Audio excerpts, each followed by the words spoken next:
Hi everyone, my name is Angelica Zanzara and I am really excited to take a few minutes on this Sunday to show you a little bit about the process of making the hearts for Valentine's Day. I posted a video on Instagram and also on the Facebook group, and I got lots of good feedback. And one of the questions was, would I be willing to share with you how I make the hearts? And immediately I thought, of course, I would love to share how I do this because I am a teacher by trade. That's what I do. I'm a high school teacher, and in the spirit of teaching and sharing, I would love to grow my YouTube channel. So if you find good value in this video, I would really appreciate it if you could like it and subscribe to the channel so that as I post more ideas and tips, and I would love to even do some unboxing of products from AliExpress and from others of my vendors, that you can get that information. So let's go right to it. I want to speak with you about a few things. The first one is the surface that I'm using to work on. This is a very, very large tile from Home Depot. The whole thing was $3, maybe not even, that's with tax maybe. And that is a wonderful surface to work on. It's very forgiving, very easy to clean. I have worked on everything from aluminum foil to aluminum pans. I have poured on freezer paper and meat packing paper. And over the 2 years that I've been doing this, I found that this surface has really worked well for me.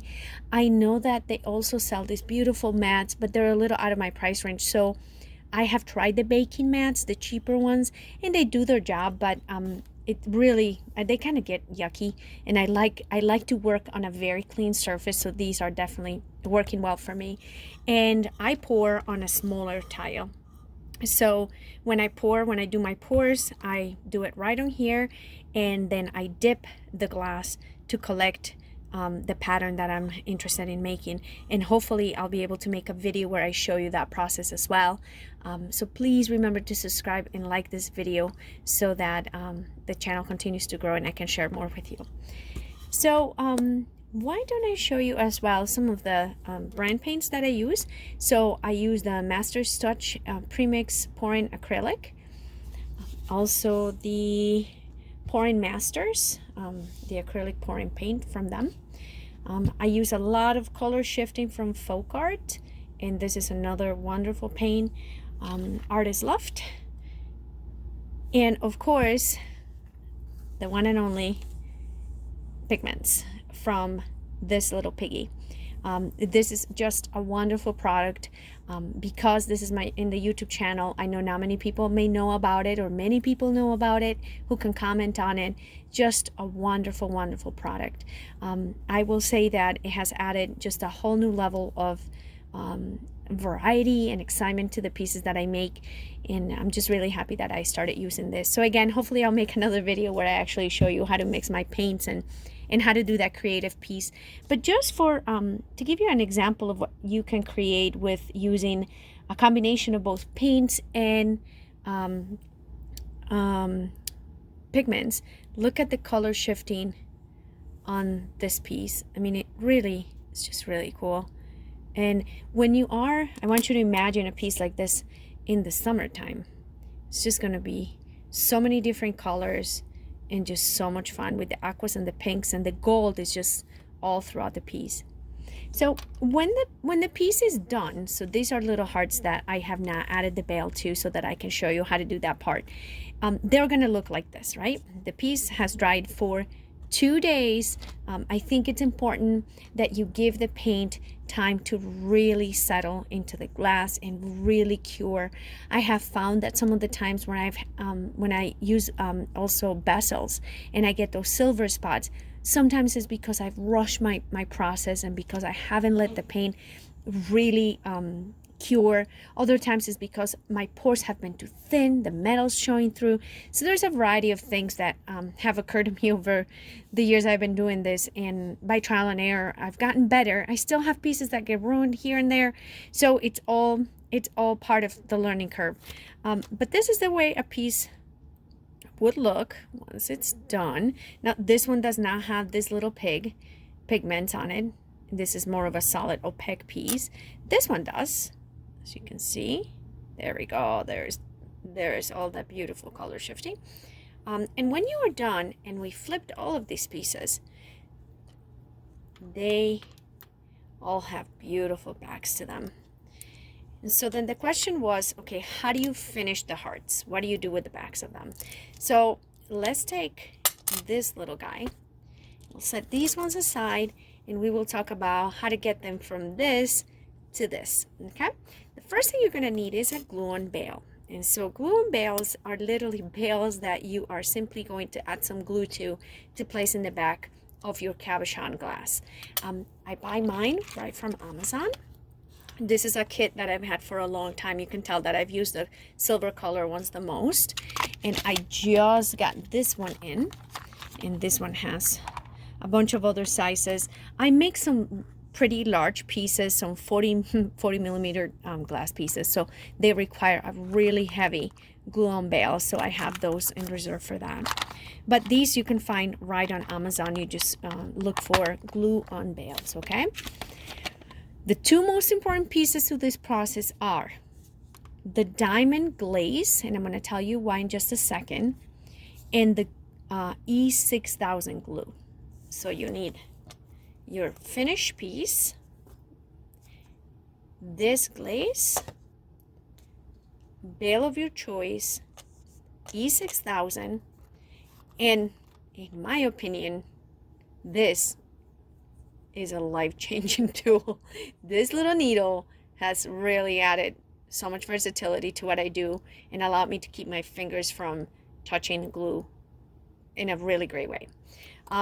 Another added item that I highly recommend when you're working with this is to use a protection mask. This one is very good when you're using glues. Please, the fumes from this glue are very strong.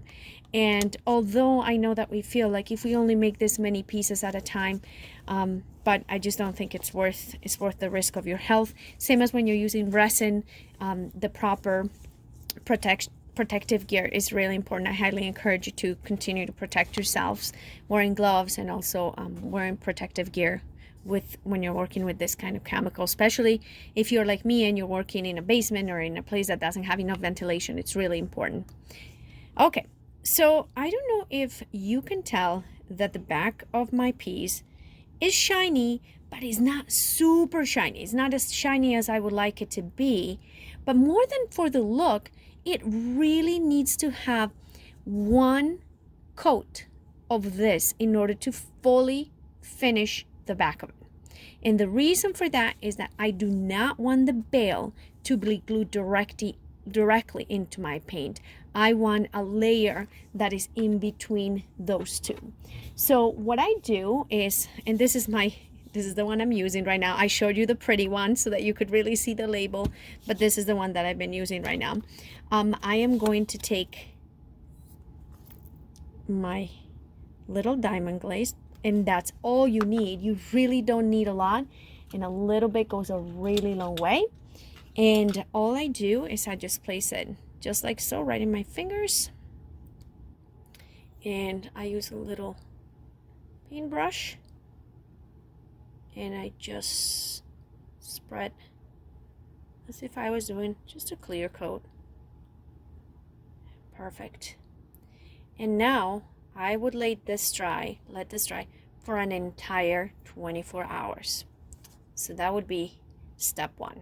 I'm gonna set this guy aside, and now we are gonna grab one that has already gone through that 24-hour process. So this guy has already, as you can tell, I had already done the diamond glaze on this guy yesterday. So this guy is ready to show you step two. So step two of the process is going to be to grab the E6000 and a bail of your choice. Now bails, glue-on bails come in all kinds of shapes. You know, the little heart one and then this little one. They're all really pretty, easy to work with, just overall a really great product. So what you would do right now is you would take your E6000, right? Put your mask on. I am going to stay without my mask just for this video. Otherwise, I don't think you can hear me very well. Now, this little guy is pretty much all gone. So I am going to use my bigger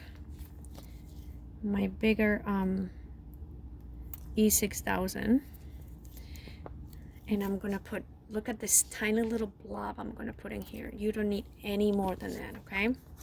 You really don't. And I think for this little pendant, I am going to use the hard shaped. And all I'm gonna do is I'm gonna grab a teensy bit of the E6000 and I'm gonna spread it over my bail with my little needle, just like so. You can see the glue is right there, okay? And it's not going to dry immediately, so this is not the kind of product that you need to worry about. You know, it's not like one of those ultra fast drying glues, so it gives us a little bit of time to sort of position it exactly how we want it. So we're gonna turn our cap, I'm gonna turn my bail, and I'm gonna place it. And don't be nervous, we have a little bit of mobility with this. I'm gonna turn it and I'm gonna really make sure it's right dead in the middle. Okay, perfect. I'm pleased with it. I'm gonna look in the back, make sure that it looks even. I'm gonna press slightly, and voila, that is done. So what happens now? Believe it or not, in my opinion, another 2 days. You have to let this dry thoroughly. So I also work with clay to make some jewelry. So I just rolled out a little piece of clay, just like this. And you could just use the tacky stuff for posters, or if you have kiddos around, you could use Play-Doh and just create a tiny little lifting surface. You could use a popsicle stick. All I want is just to be able to make sure that my piece is not going anywhere while it's drying. I don't want it wobbly because this glue has movement to it. And I have had this happen before, you guys, where the bail moves and once it's stuck in there and you try to take it off, you're gonna peel the paint right off. So this is really important. All right, awesome. So for demonstration purposes, we are gonna take this guy over here to let him dry on the side. And of course, this is why it took me a little while to put the video together, is because I needed enough days to be able to have pieces at every stage of the process to be able to show you. Oh my goodness, I almost forgot. My besties. Alcohol wipes, guys. These things are amazing. So, as you can see, because I have a little bit of an OCD cleaning, now I can keep on to the next step. All right, so my pendants, all of them right now, have been going through their drying process of their 2 full days. Now the next step in the process is going to be to resin them, and for that I have a small resin station right here in my creative area, where I will use resin, and is UV resin, quick drying resin, to finish the backs of them. Now I am going to make that into another video because these guys are all still in their day 2. They haven't quite finished their curing process, and I don't want to rush it. And then I will hopefully be creating a video where I do the resin and show you how to do the resin, how to place the resin, how long to let it dry for, and then maybe after that we can go over how to clean your piece. There are a lot of steps to this to really create the pieces that you want. Ones that are going to speak highly of your branding, ones that are going to, you know, just think about, this is a presentation card, right? This has your name on it. And if somebody says, oh my goodness, I love what you're wearing, where did you get it? That there's consistency in what you're putting out there. Okay, so please, if you loved this video, or if you thought that you learned something new, go ahead and like the video, subscribe to the channel. I do have a full-time job as a high school teacher, and I wish I had more time. Because I'm a teacher, this is what I love to do, is to teach. And so if I get the feel that the channel is really taken off and that people like the content, I'm more than happy to take time to be able to make more videos for you. I've even thought that if the channel grows big enough, I can do unboxing for products, share vendors and ideas for you with cards, and you know, how to do, you know, the branding piece for those of you who are getting started. Fluid art and acrylic pouring, are just beautiful forms of art where you can feel that you're making a difference in people's lives, because when you put beautiful pieces out into the world, you're making a difference for those people. Right now I am working on some custom pieces, some honoring people that have passed away, others for mothers and daughters, for Valentine's Day, birthdays, anniversary pieces. And so with time you will find that you will become part of people's lives, and you can put a lot of love into them and share that love out into the world. So guys, please subscribe and like the video, and I hope that you really took something out of it. I will do my best to add some links to the diamond glaze for you. I will put a link to the E6000. I will put a link to my bales, and I will put a link to the glass, to the actual cabochons. Many of the pieces that I use for the cabochons are actually calibrated glass, and what that means, really quickly, I'm going to show you that it's completely even, meaning like the glass is actually not tilting one side or the other. And I will show you one uncalibrated piece. I don't know if you can tell from this angle. Oh brother, I am playing with this camera. You can see that this heart is not like the other one. Either of the two will work, guys.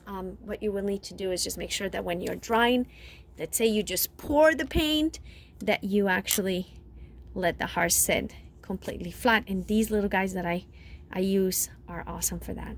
So thank you guys so much. I hope you have a wonderful week ahead, and hopefully I will make some time to be able to show you the resin video, as well as how I actually pour and the creative piece for the hearts. Thank you so much. Take care. Bye-bye.